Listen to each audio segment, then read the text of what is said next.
Hello, everyone, and welcome to another episode of the Public Health Insight Podcast with your favorite host, Gordon. And in this episode, I cooked up something a bit special for you. A little short and sweet overview of some certifications that might be useful to you in public health. You're listening to the Public Health Insight Podcast, your go-to space for all things public health and global health, from the Sustainable Development Goals to the social determinants of health, as well as interesting dialogues about the diverse career opportunities that exist in these fields.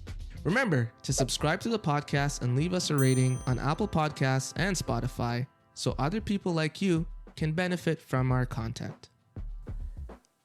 Before I get into that though, I wanted to highlight a few that we've discussed before in previous episodes.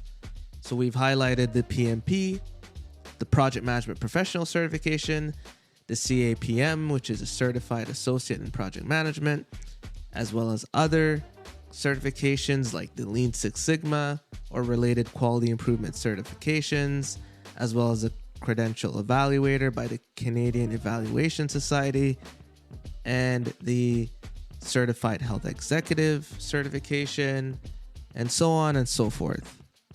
Now, in this episode, I would like to introduce you to two additional certifications that I wouldn't be surprised if you hadn't heard about before. And they're both unique in what they are able to bring to the table for you or for any holders of this credential. And these certifications collectively cover the data management aspect as well as consulting. The way I'll go about talking about these two credentials or certifications is first by providing an overview of each, talking about their eligibility requirements, some of the costs associated with pursuing them, what the exam looks like, and how they can be leveraged in public health. After all, that's why you tuned in the first place. Without further ado, let's get into it. The first of the two is Certified Data Management Professional, in short, CDMP. And this certification is administered by DAMA International, otherwise known as Data Management Association International. And they are a globally recognized nonprofit organization, and they're dedicated to advancing, of course, the field of data management.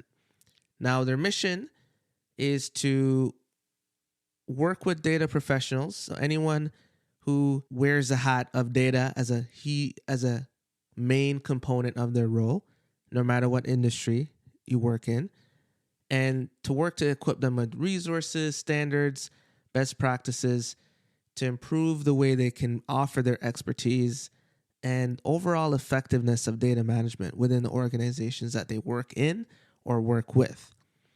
Now, they also have, I think in previous episodes, you might have heard myself and LaShawn talk about the PMBOK, the Project Management Body of Knowledge. They have the DMBOK, Data Management Body of Knowledge, which is essentially the foundation of their certification program. And in that DMBOK, they talk about data governance, what the industry standards are, what does professional practice look like, and how these skills can be leveraged across different industries like finance, healthcare, and tech.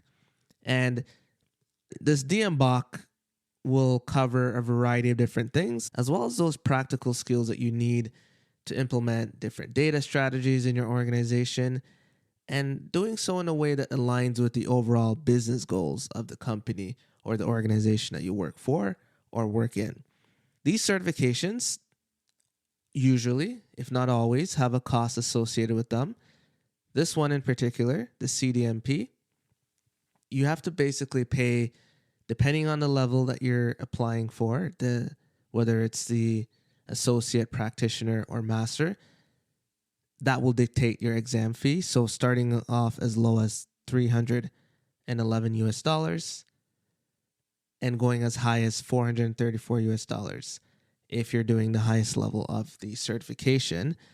And much like other certification processes from other organizations, they'll usually give you some kind of discount if you subscribe to one of their annual membership plans, which can then reduce your exam fee from $50 to $100, depending on which ones you take.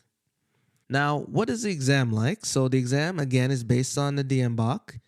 It's proctored online. It's administered on a computer. The questions are all multiple choice, and it is understood that the passing score, or the score that you need to pass, ranges from about 60 to 80%, depending on the specific certification that you are pursuing. If you go on their website, you'll see that the CDMP has 4 certification levels, and each certification level has different requirements. So the 4 certification levels are associate, then practitioner, then master, then fellow. At the associate level certification, they require 6 months to 5 years of industry experience, and they require 60% on the exam for the data management fundamentals. So there's an exam that tests on the data management fundamentals, and in order to get this certification of associate, you need to have a 60% score on that exam. The other one is the CDMP practitioner. This one requires 2 years to 10 years of industry experience, and they require 70% pass in data management fundamental exam, as well as a 70% pass in 2 specialist exams. So it seems like there's another exam type that you would have to complete to get the practitioner level certification. For the CDMP master, it requires a minimum of 10 years of industry experience. And in order to be eligible for this particular level, you have to meet the requirements of an 80% pass in data management fundamentals on that exam, as well as an 80% pass in 2 specialist exams. So as you can see, as you go up the sophistication of those certification levels, they have a higher standard that you have to uphold. And lastly, the 4th one, the fellow, requires more than 25 years, of industry experience, along with some other unique additional requirements. And they are to be globally recognized and respected as a thought leader. I don't know how you demonstrate that, but that's what they're asking for. They're looking for a significant contribution to the data management profession. And they have some other requirements around being nominated, making a contribution to the DMBOK or the DMBOK. And so it gets overly complex the more you go up in that certification. And as part of that vetting process, they require seeing your CV, and maybe they'll ask for references. Again, it's a very robust process to get certified. The exam has a variety of different topic areas. The Data Management Fundamentals exam covers 14 topics across 11 knowledge areas.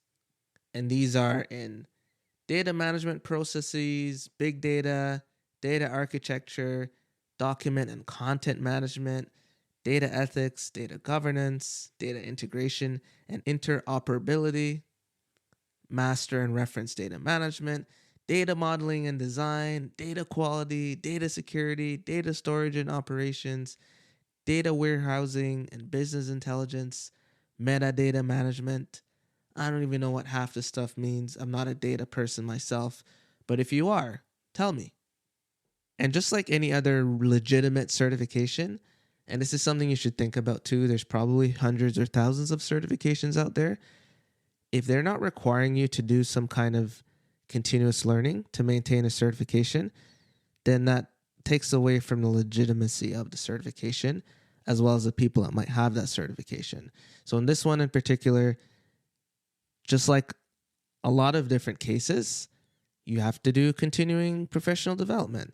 And there's a lot of eligible activities like going to conferences, publishing articles, contributing to data management initiatives, and that's something that you can report on whenever you're due to renew your certification.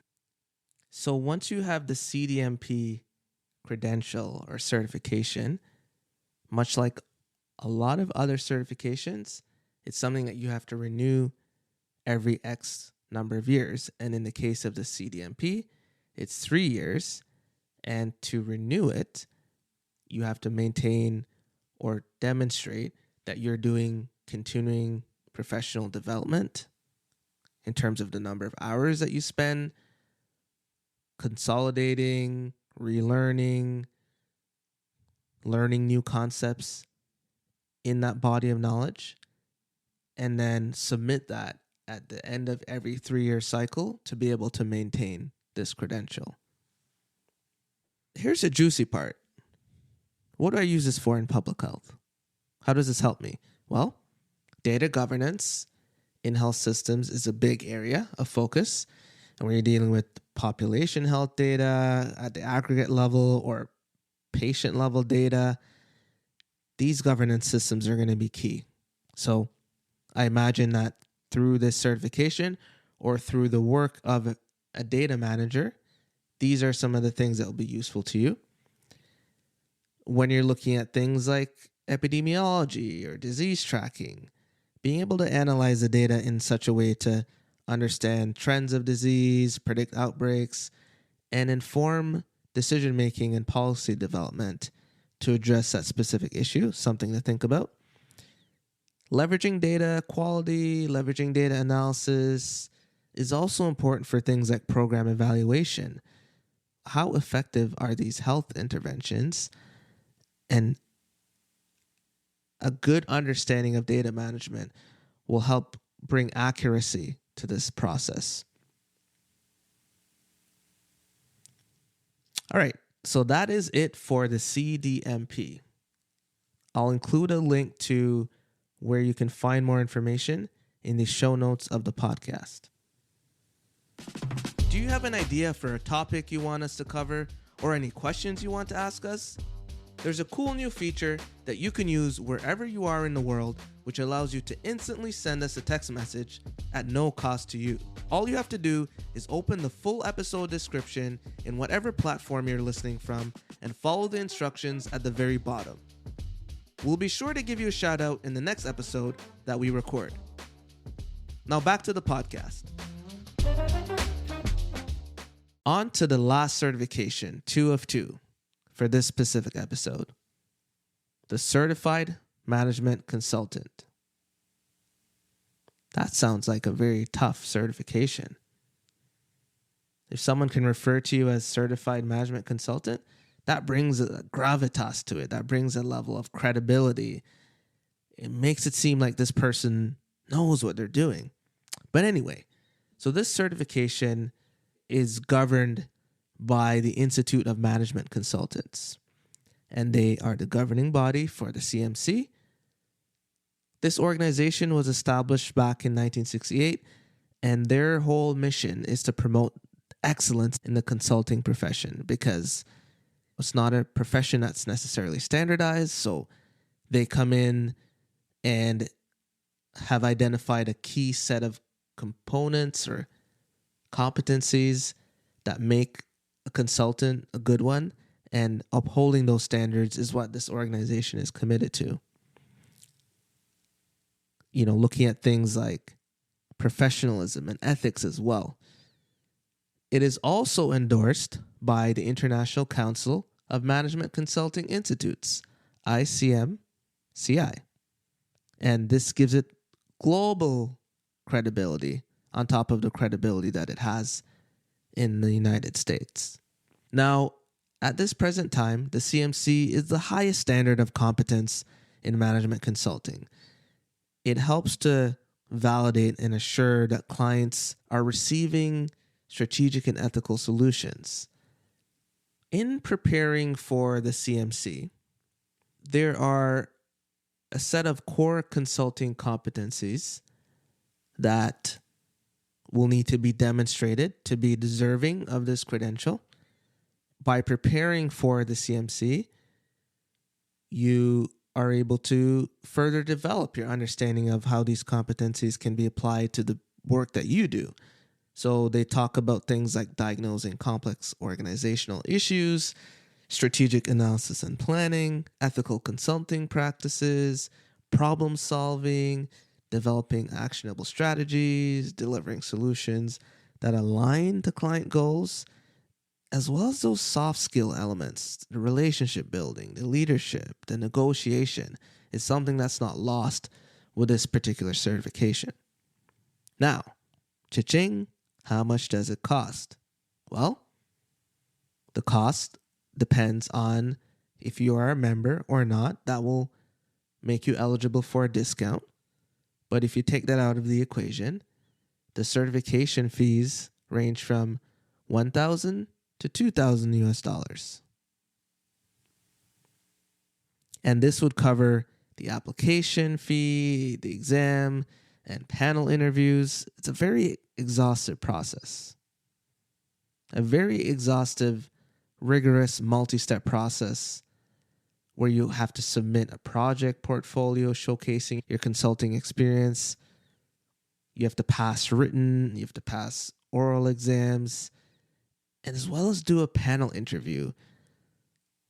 And that panel has certified consultants on there as well. So it's not one where you can kind of maybe BS your way through. I know there's some of them out there that are fairly easy to get. This one requires that you walk the walk, talk the talk. So you want to make sure you go into this one very prepared if you've set your sights out on pursuing it. Now, what do you need to be eligible? Bachelor's degree will do it. They also accept the equivalent professional experience. So if you have maybe a diploma with lots of experience, that could supplement not having a bachelor's degree. They also want you to have at least 3 years of management consulting experience before you're being eligible to apply for this certification. And they're all about outcomes. So they want to see a demonstrated history of successful client engagements as part of that project portfolio that they would like to see you submit. Now, once you are successful in getting the certification, it's something that you have to renew every 3 years. And the way you renew this certification is by completing some continuing professional development hours and consistently upholding and maintaining those ethical standards. So basically, if you don't get in trouble and you do the hours of professional development that you're supposed to do, you put yourself in good position to maintain that certification.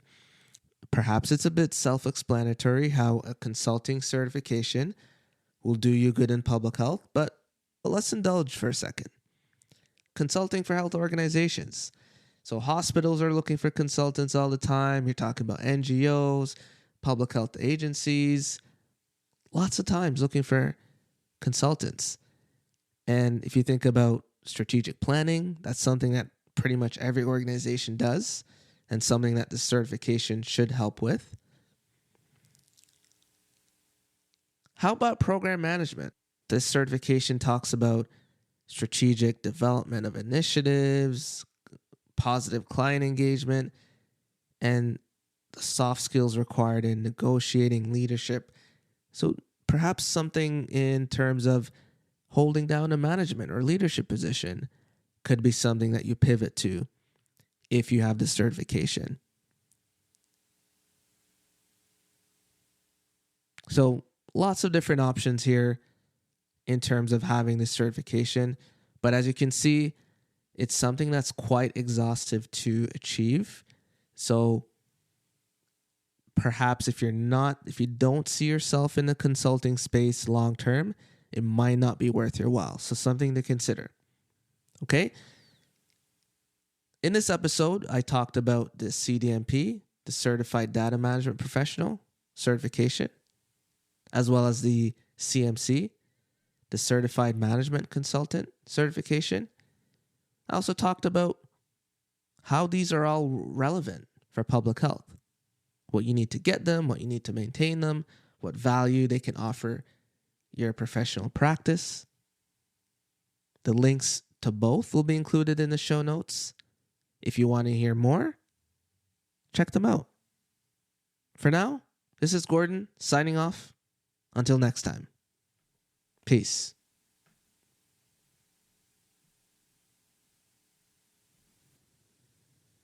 This show was edited by me, Gordon Thane, with additional editing from LaShawn Benedict. Sound design and mixing by myself and LaShawn Benedict. The original music from The Music Room, composed by Tom Fox, licensed from Johnny Harris. The cover art design for our show by LaShawn Benedict. The Public Health Insight Podcast is produced by PHI Media. Thank you for listening to the Public Health Insight Podcast, your go-to space for informative conversations, inspiring community action. If you enjoy our podcast, be sure to subscribe and leave us a rating on Apple Podcasts or Spotify. See you in the next one.